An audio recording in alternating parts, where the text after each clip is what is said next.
Hello दोस्तों, नमस्कार। आपका स्वागत है अपने ही यूट्यूब चैनल स्ट्रॉन्ग मैथ 2.2 में। ठीक है, आज हम बताने वाले क्लास 10वां का निर्देशांक ज्यामिति। ठीक है, तो मैंने 64 तक सवाल को हल कर चुके हैं। ठीक है, आज हम हल करने वाले 65 नंबर से। ठीक है, तो 65 नंबर में कह रहा है एक्स अक्ष का समीकरण कौन होगा। ठीक है, तो एक्स अक्ष बराबर क्या होता है, 0 होता है। ठीक है, यानी वाई बराबर क्या हो जाएगा, 0। देखिए, तो यहाँ पर एक्स अक्ष का समीकरण बराबर क्या होता है, वाई बराबर 0 होता है। ठीक है, अगर वाई अक्ष का समीकरण पूछे तो एक्स बराबर क्या होता है, एक्स बराबर क्या हो जाएगा, 0 होता है। ठीक है, तो ठीक इसका उल्टा हो जाएगा। चलिए हम 66 नंबर सवाल को देख लेते हैं। 66 नंबर सवाल कर रहा है, बिंदु इतना और इतना को जोड़ने वाला रेखाखंड के मध्य बिंदु का नियम यदि 2p हो तो p का मान निकालना है। ठीक है, इसमें देखिए एगो मान दे दिया, एगो मान नहीं दिया, तो p का मान हमको निकालना है। और यहाँ पर ध्यान देना, कथी कर रहा है, मध्य बिंदु। तो मध्य बिंदु के फॉर्मूला रख के हमें क्या करना है, p का मान निकालना है। चलिए इसको देख लेते हैं। देखिए, तो हमको यहाँ पर निकालना है किसका मान, p बराबर। तो मध्य बिंदु का फॉर्मूला में होता है क्या है, x1 प्लस x2 बटा 2 होता है ना। तो इसमें क्या करेंगे, x1 इनको मान लेते हैं। ठीक है, यहाँ पर देखिए हाई होता है x1 x2 y1 y2 ना। तो यहाँ पर चलिए मान लेते हैं इनको। यहाँ पर मान लीजिए इसको 11 और 5। ठीक है, तो 11 5 को मानिएगा, तो यहाँ पर इसको मानते हैं y1। ठीक है, y1 y2 ना, इसको मानते x1 x2। तो यहाँ पर इस फॉर्मूला का यूज ना करेंगे, यहाँ पर यूज करेंगे कौन, y1 y। ठीक है, तो यहाँ पर लिखेंगे y1 प्लस y2। ठीक है, अब बट्टा 2। और देखिए y1 का मान कितना है, -5। तो यहाँ पर रखते हैं -5 प्लस 11। ठीक है, अब बट्टे 2। और माइनस प्लस क्या होता है, माइनस। अब घटाएंगे तो कितना बचेगा, 6 बचेगा बट्टा 2। अब इसको कटाइएगा तो कितना मरतबे कटेगा, तो 2 तिहाई 6 कटेगा ना। तो फाइनल आपका p बराबर यहाँ कितना आ जाएगा, 3 आ जाएगा। ठीक है, तो यही पूछ रहा है। चलिए हम अगले सवाल को देख लेते हैं। 67 नंबर की 67 नंबर सवाल क्या कर रहा है, देखिए 67 नंबर सवाल कर रहा है, बिंदु इतना का कोटि कौन होगा। ठीक है, तो चलिए इसको हम देख लेते हैं। देखिए, तो इसमें कह रहा है कि कोटि कौन होगा। ठीक है, तो इसमें कोटि निकालना है। तो यहाँ पर ध्यान देना है, पहिलका को क्या बोलते हैं, भुज बोलते हैं ना। पहिलका को हम इसमें क्या बोल सकते हैं, भुज बोलते हैं। तो यहाँ पर इसको लिखेंगे क्या, भुज। तो यहाँ पर लिख सकते हैं भुज इसको। ठीक है, भुज। और दूसरा को क्या बोलते हैं, कोटि बोलते हैं। और देखिए प्रथम को भुज बोलते हैं, दूसरा को कोटि बोलते हैं। तो कोटि हमारा कितना हो जाएगा, -7 कोटि। ठीक है, यही आपका आंसर हो जाएगा। चलिए 68 नंबर सवाल को हम देख लेते हैं। 68 नंबर सवाल हमारा कर रहा है, यदि वृत्त के व्यास के सिरों के नियमक इतना और इतना है तो उसका केंद्र का नियम क्या होगा। ठीक है, तो चलिए यहाँ पर देख रहे हैं। देखिए, एक वृत्त का व्यास है, उसका सिरों का नियम कितना, इतना और इतना है, तो उसका केंद्र का नियम कितना होगा, केंद्र का। ठीक है, तो चलिए इसको देख लेते हैं। तो देखिए यहाँ पर व्यास का सिरों का नियमक कितना दिया है, इतना और इतना दिया है। तो सबसे पहले आप क्या करिए, एक व्यास बना दीजिएगा। ठीक है, वृत्त। ठीक है, अब देखिए व्यास यहाँ से लेकर यहाँ तक खींचते हैं तो इसको क्या बोलते हैं, व्यास बोलते हैं। ठीक है, यहाँ पर जो बीच में होता है वो केंद्र हो गया। अब देखिए केंद्र का इधर भी त्रिज्या है और इधर भी त्रिज्या है। ठीक है, और नियमक देखिए तो यहाँ दिया है 2 3। ठीक है, यहाँ दिया है -6 7। ठीक है, दोनों सिरों पर हो गया। अब इसको करना क्या है, इन दोनों सिरों के इनको जोड़ लेंगे। ठीक है, 6 + 2 इनको 7 प्लस। ठीक है, तो मान लीजिए इसको मान लेते हैं x1 x2 y1 y2। ठीक है, तो इसमें हमें लगाना है फार्मूला किस पर, तो जानते हैं कि मध्य बराबर होता है x1 प्लस x2 बट्टा 2। और उसके बाद लिख सकते हैं y1 प्लस y2 बट्टा 2। तो यहाँ पर क्या करेंगे, x1 का मान कितना है 2 प्लस x2 का मान कितना है -6। तो -6 लिख लेते हैं बट्टे 2। यहाँ पर y1 का मान कितना है, तो y1 का मान है 3 प्लस y2 का मान कितना है 7। तो 7 लिखेंगे बट्टा 2। तो y2 का मान यहाँ y1 का मान दिया है, ठीक है। तो इसको हम क्या करेंगे, यहाँ पर देख लीजिए, हल यहाँ से हम करते हैं, ठीक है। तो देखिए यहाँ पर इसको करना क्या है कि माइनस प्लस माइनस, तो 6 में से 2 गया कितना बचेगा 4, तो यहाँ पर -4/2 लिखेंगे, भाग करेंगे तो 2 दूना 4 -2 आ जाएगा। इनका जब कटाएंगे तो 7 3 कितना होता है 10, तो 7 8 9 10, 10/2 तो कटाएंगे तो 5 दूना 10 कट गया, ठीक है। तो यहाँ पर आ गया -2, ठीक है, और 5 यही ना है। तो यहाँ पर आप लिख सकते हैं -2,5, यही आपका आंसर हो जाएगा, ठीक है। चलिए मिलते हैं अब 69 नंबर सवाल से, ठीक है। चलिए 69 नंबर सवाल को देखते हैं।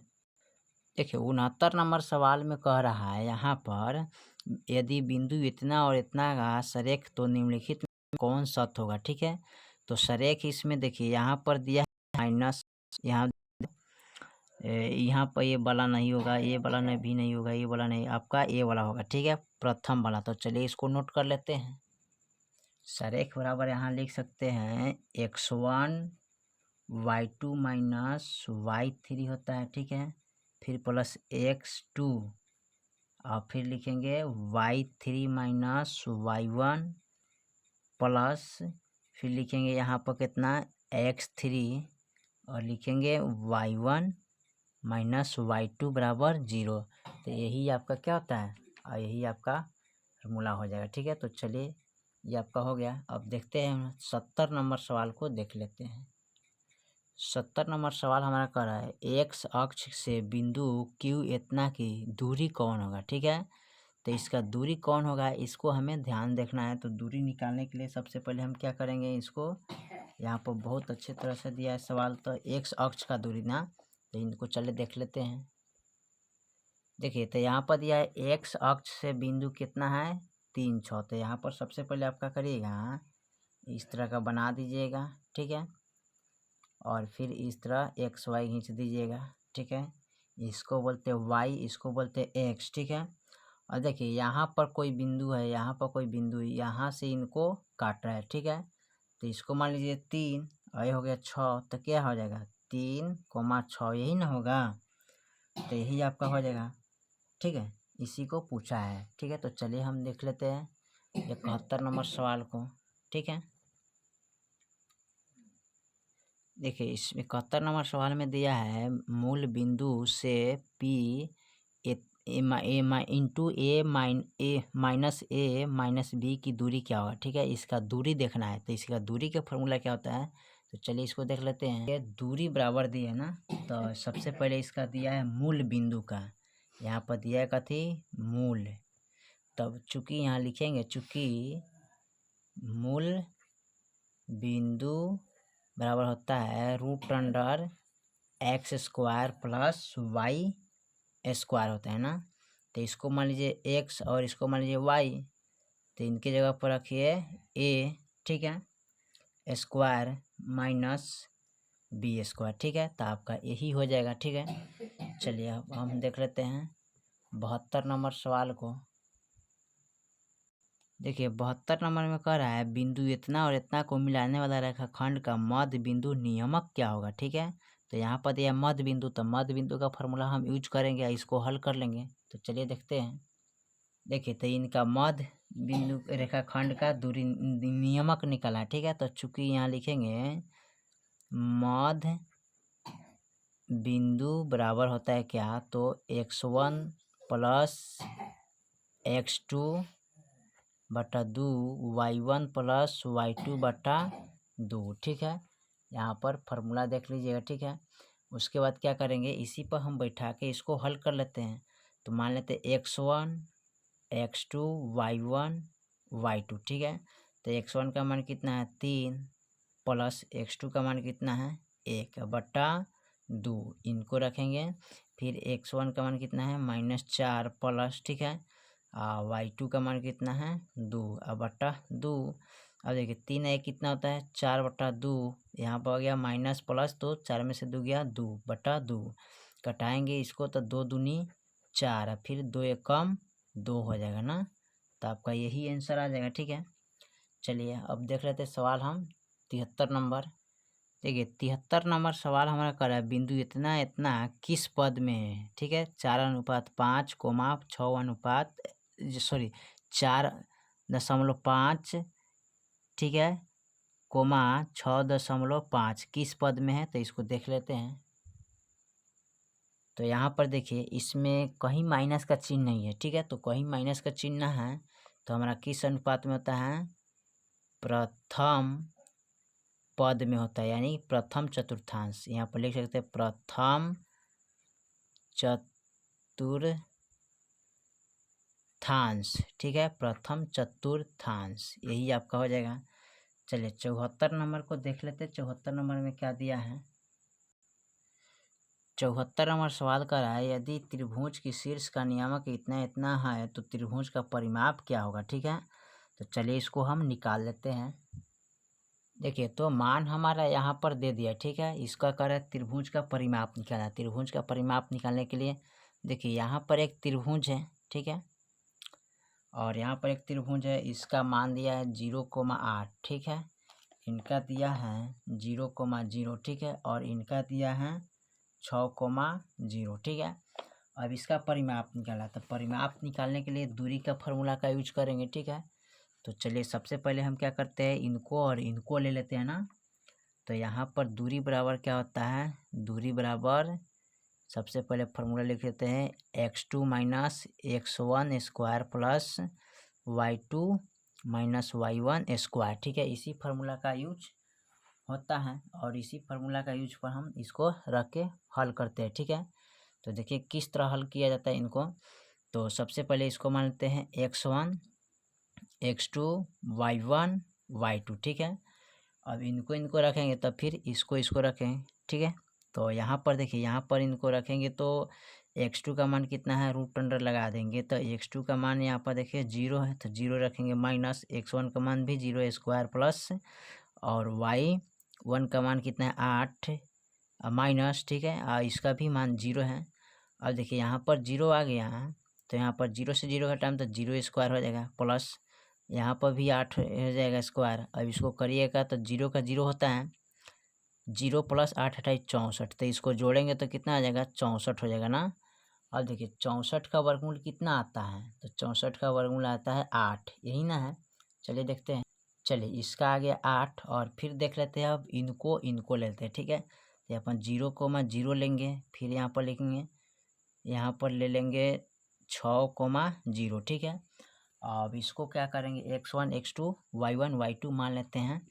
तो यहाँ पर लिखेंगे x1 x2। ठीक है, यहाँ पर लिखेंगे y1 y2। ठीक है, अब इसी फार्मूला पर हमको बैठाना है ना, तो फार्मूला पर बैठाएंगे तो क्या करेंगे, तो यहाँ पर लिखेंगे x2 का मान 6 है माइनस x1 का मान 0 स्क्वायर प्लस y2 का मान 0 माइनस y1 का मान भी क्या 0। अब देखिए इनको क्या करेंगे, घटाएंगे तो 6 स्क्वायर हो जाएगा प्लस 0 स्क्वायर हो जाएगा। अब यहाँ पर क्या करिएगा 6 6 36 प्लस 0 जोड़िएगा तो कितना हो जाएगा, रूट अंडर 36 हो जाएगा। यहाँ पर देखिए 36 हो गया। ठीक है, और 36 का वर्गमूल कितना आता है 6 आता है। ठीक है, चलिए एक और भुज निकाल लेते हैं। अब निकालेंगे, यहाँ पर ध्यान दीजिए, पहले निकाले इनको फिर इनको, अब निकालेंगे इनको और इनको। ठीक है, तो यहाँ पर लिख लेते हैं 0,8 और 6,0। अब इसको मान लेते हैं क्या x1 x2 y1 y2। ठीक है, तो x1 x2 y1 y2। ठीक है, तो इसी फार्मूला पर हम इसको बना लेते हैं। ठीक है, तो x2 का मान कितना है 6 है माइनस x1 का मान कितना है 0 स्क्वायर, और फिर देखिए y1 का मान कितना 8 माइनस y2 का मान 0 स्क्वायर। ठीक है, अब यहाँ पर इसको हल कर लेते हैं तो यहाँ पर घटाएंगे तो क्या हो जाएगा 6 हो जाएगा, 6 का स्क्वायर। ठीक है, यहाँ प्लस 8 का स्क्वायर हो जाएगा। अब यहाँ पर करिएगा तो 6 6 36 प्लस 8 28 64, जोड़िए तो 6 4 10 और 6 3 9 1 100, यानी कि 100 हो गया। 100 का वर्गमूल कितना आता है 10। अब तीनों का मान हम जोड़ लेंगे। ठीक है, तो देखिए एक का मान कितना है 8 और दूसरा का मान 6 और तीसरा का मान 10, तो इसको 10 प्लस 8 प्लस 6 जोड़ लेंगे तो 8 10 8 कितना 18, 18 6 कितना होता है 18 19 20 21 22 23 24। ठीक है, तो इसका मान कितना आ जाएगा 24। यहाँ पर देख लेते हैं इसको, 24 इकाई होगा। ठीक है, चलिए सवाल नंबर हम देखते हैं 75 को अब। ठीक है, 75 में क्या कह रहा है हमारा, देखिए यहाँ पर हमको क्या करना है, के बराबर निकालना है। ठीक है, तो 75 का सबसे पहले इसका फार्मूला हम लिख लेते हैं। कह रहे हैं त्रिभुज की यहीं यदि बिंदु इतना इतना दिया, ठीक है, तो सबसे पहले इसका फार्मूला लिख लेते हैं। तो फार्मूला इसका क्या होता है, फार्मूला आता है x1, ठीक है, y2 माइनस y3, ठीक है, प्लस x2 और y3 माइनस आता है y1, ठीक है, प्लस x3 और y1 माइनस y2 बराबर क्या होता है, 0 होता है। ठीक है, इसी फार्मूला पर हम इसको रखेंगे।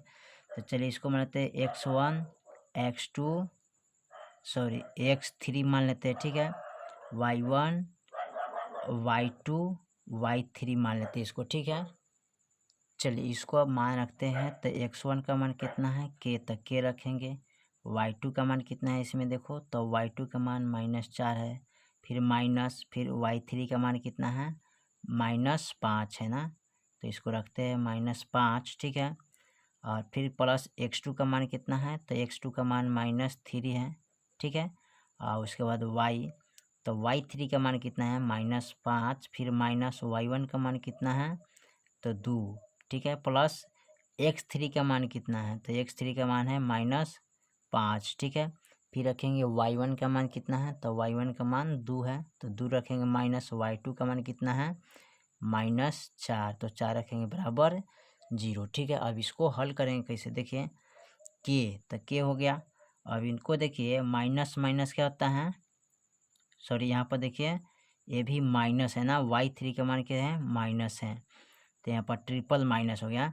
तो माइनस माइनस प्लस, अब प्लस माइनस माइनस, तो 5 से 4 गया 1। ठीक है, प्लस, अब देखिए माइनस है यहाँ पर। ठीक है, तो यहाँ पर -3 इसको रहने देते हैं, और इसको देखिए घटाएंगे तो यहाँ पर देखिए माइनस माइनस प्लस, तो 5 2 कितना होता है, 7, तो इसको 7 लिख लेते हैं। प्लस यहाँ पर देखिए -5 का 5 से रहने देते हैं। ठीक है, यहाँ पर देखिए माइनस माइनस प्लस, तो 4 2 कितना होता है, 6 होता है, बराबर 0।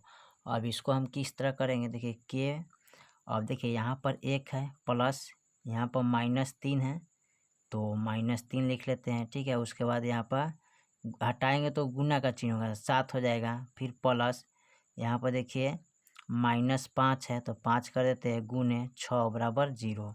अब इसको करना क्या है, के बराबर, अब इनको इनके साथ, ठीक है, ये प्लस में बीच में प्लस है, तो minus plus minus, minus plus minus, तो इनसे इसमें गुना करिए, 3 कम 3 हो जाएगा ना, तो सॉरी यहाँ पर 1 प्लस, यहाँ पर हो जाएगा 7 तिरिका 21। ठीक है, तो माइनस कितना हो जाएगा, 21, फिर प्लस, और यहाँ पर देखिए तो माइनस है, तो 6 5 30, तो यहाँ पर लिख सकते हैं 30, इसको बराबर 0। ठीक है, बनाना कैसे इसको, और उसके बाद क्या करना है इनको, तो यहाँ पर के बराबर लिखेंगे। ठीक है, तो यहाँ पर प्लस है तो जोड़ेंगे, माइनस प्लस माइनस, तो यहाँ पर घटेगा तो कितना हो जाएगा 20, और प्लस 30, तो कितना जोड़िएगा, 30 तो 50 है। उसके बाद क्या करना, यहाँ पर क्या करिएगा, +13 जोड़िएगा तो 50 60 और 3 63, यानी कि -63 आंसर आ जाएगा। अब देख लेते हैं क्वेश्चन नंबर 75 को। ठीक है, यहाँ पर 75 नंबर सवाल को हम देखते हैं। देखिए 76 नंबर सवाल कर रहा है, बिंदु इतना और इतना को दोनों अवस्थित क्या होगा। ठीक है, तो देख लेते हैं इसका क्या दिया है। देखिए तो दोनों को अवस्थित कर रहा है, तो अवस्थित करने के लिए सबसे पहले आपको क्या करना पड़ेगा, इस तरह का चिन्ह बनाना पड़ेगा। ठीक है, तो इस तरह खींचना पड़ेगा, और उसके बाद क्या करना है, अवस्थित करा है, तो यहाँ देखिए y है, x है, तो एक इधर है और एक इधर है बिंदु। ठीक है, तो किधर अवस्थित है, तो देखिए y अक्ष के समीकरण है। देखिए तो यहाँ पर y अक्ष देखो, तो ये भी y होता है, यहाँ भी x है, तो y अक्ष के दोनों तरफ है। ठीक है, तो इसको सीधे लिख सकते हैं क्या, y अक्ष के दोनों ओर है। ठीक है, यही आपका आंसर हो जाए। ठीक है, अब देख लेते हैं 77 नंबर सवाल को। 77 नंबर में कह रहा है बिंदु इतना और इतना का भुज क्या है, तो इसका भुज निकालना है। चलिए देखते हैं। देखिए तो इसमें भुज कौन होगा इसको पता करना है, तो सबसे पहले आपको याद रखना है, प्रथम को क्या बोलते हैं, भुज बोलते हैं, और दूसरा को क्या बोलते हैं, कोटि। तो आपका भुज कौन हो जाएगा, तो भुज बराबर आप लिख सकते हैं -12, यही आपका हो जाएगा। ठीक है, उसके बाद 78 नंबर सवाल को देखते हैं। 78 नंबर सवाल कह रहा है वाई अक्ष का समीकरण इसमें कौन होगा। ठीक है, वाई अक्ष का, तो देखिए वाई अक्ष का समीकरण पूछे तो यहाँ पर x बराबर 0 होता है, और x अक्ष का समीकरण पूछे तो y बराबर 0 होता है। ठीक है, तो इसमें देख लेते हैं इसको हम। देखिए तो y अक्ष का समीकरण बराबर हमारा क्या होता है, तो y अक्ष का समीकरण बराबर होता है हमारा x बराबर 0। ठीक है, अगर x अक्ष का समीकरण पूछ दे तो यहाँ पर लिखिए y बराबर 0 होता है। ठीक है, यानी ठीक इनका उल्टा ही होता है और इनका उल्टा ही होता है, इस पर आपको ध्यान रखना है। ठीक है, चलिए 79 नंबर सवाल को देख लेते हैं। तो लास्ट हमारा सवाल है 79 नंबर, मूल बिंदु से बिंदु R का दूरी क्या है। ठीक है, तो चलिए इसको हम हल कर लेते हैं। देखिए तो सवाल मैंने लिख लिया है, तो यहाँ पर लिखते हैं चूँकि मूल बिंदु बराबर फार्मूला क्या आता है, √x² प्लस y²। ठीक है, तो यहाँ पर क्या करेंगे, x की जगह पर क्या करेंगे, x रखेंगे। ठीक है, तो यहाँ पर x रखते हैं। ठीक है, प्लस y की जगह पर क्या रखेंगे, y रख देंगे, y²। तो यही आपका आंसर फाइनल यहाँ पर क्या हो जाएगा, यही हो जाएगा आंसर। ठीक है, इकाई दिया है तो इकाई लिख दीजिएगा। ठीक है, यही है आपका आंसर है। तो चलिए आपका यहाँ 65 से लेके आपका 79 तक सवाल ख़त्म कर दिए। फिर मिलते हैं हम अगला वीडियो में, तब तक के लिए जय हिंद जय भारत।